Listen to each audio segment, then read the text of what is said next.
अस्सलाम वालेकुम friends, welcome to chef Yasir channel. उम्मीद है कि आप सब खैरियत से होंगे। अल्हम्दुलिल्लाह हम लोग भी खैरियत से हैं।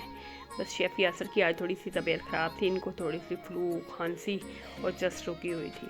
तो जब इनकी तबीयत ख़राब होती है तो ये वाली रेमेडी जो है ये हमेशा बनाकर पीते हैं। 1 से 2 दफ़ा पीने से ही तबीयत को राहत मिल जाती है। ये इतनी अच्छी रेमेडी है।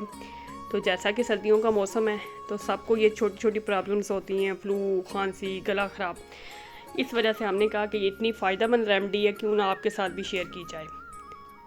बिस्मिल्लाहिर्रहमानिर्रहीम। इस रेमेडी को बनाने के लिए हमें 2 से 3 लौंग चाहिए, 4-5 दाने काली मिर्चों के, एक छोटा सा टुकड़ा दालचीनी का और छोटा सा टुकड़ा अदरक का हमें चाहिए। 2 चुटकी हल्दी चाहिए, 1 अदद सब्ज़ इलायची शामिल करेंगे।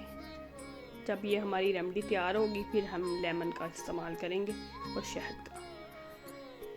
सुभान अल्लाह, शहद में तो अल्लाह ताला ने शिफा रखी है। कुरान मजीद में भी शहद का जिक्र आया है। तो तमाम जो कायनात में अल्लाह ताला ने चीज़ें पैदा की हैं सब में बहुत अफादियत है। और अदरक जो है वो हाजमे के लिए भी बहुत बेस्ट होती है और वेट लॉस करने के लिए तो बहुत ही ज़बरदस्त है। एक बड़ा कप जो है हमने पानी का डाल दिया। ये जो कप है हमारा ये है 500 ml का, ½ लीटर का।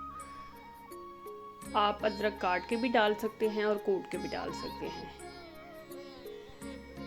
और तमाम चीज़ों को अब जैसे ही पानी बॉयल होना शुरू होगा ना फिर आपने डालना है, पहले नहीं डालना आपने। अच्छे से जो है ना 10 मिनट तक आपने इसको बॉयल करना है। तो उसके बाद आपने एक दिन में 2 दफ़ा इसे इस्तेमाल करना है, सुबह शाम पिएँ। एक दिन में आपको ऐसे राहत मिलेगी, फ्लू, खांसी, गला ख़राब भाग जाएगा जल्दी जल्दी।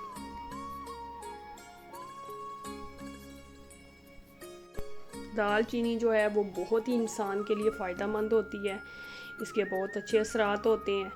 जो भी चेस्ट के ऊपर ये बलगम वगैरह जम जाती है उसे बाहर ख़ारिज करने में बहुत मददगार होती है शहद और दालचीनी। और हल्दी के तो बेनिफिट्स की आप बात ही ना करें। ये तो आपको पता है कि कदीम ज़माने से ही हल्दी जो सी है ज़ख्मों के लिए और दर्दों के लिए कितनी फ़ायदेमंद होती है।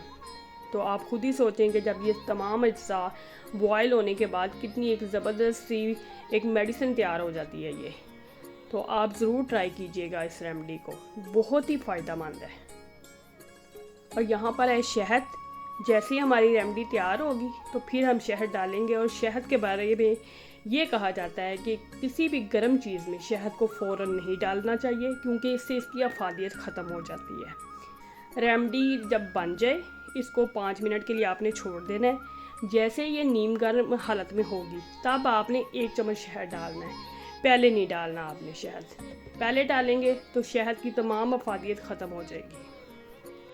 अल्हम्दुलिल्लाह हमारी ये जो रेमेडी है वो तैयार हो चुकी है। और देखें ये थोड़ी सी ठंडी हो रही है।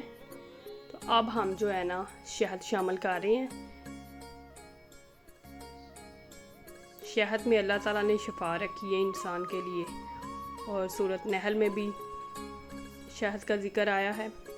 2 से 4 ड्रॉप जो है ना आपने लेमन जूस के शामिल करने हैं। बहुत ही मज़े का खुशबूदार ये कावा तैयार होता है। और सर्दियों में तो इसका कोई नेमल बदल ही नहीं है। देखिए कितना ज़बरदस्त खूबसूरत सा इसका कलर निकला है। या आपने जब बनाना है तो ये डर नहीं जाना कि ये ब्राउन ब्राउन क्यों है। जैसे इसके अंदर लेमन जाता है ना तो ये अपना कलर चेंज कर देता है और फिर ये इतना खूबसूरत सा ये कलर निकलेगा। बहुत ही फ़ायदेमंद है, आप ज़रूर ट्राई कीजिएगा और काइंडली हमें अपनी दुआओं में याद रखिएगा। मिलते हैं एक नई वीडियो में। अपना बहुत सारा ख्याल रखिएगा। अगर आपको वीडियो पसंद आई है तो काइंडली लाइक कीजिएगा और जो फ्रेंड्स चैनल पर नए हैं वो ज़रूर चैनल को सब्सक्राइब करें। अल्लाह निगहबान।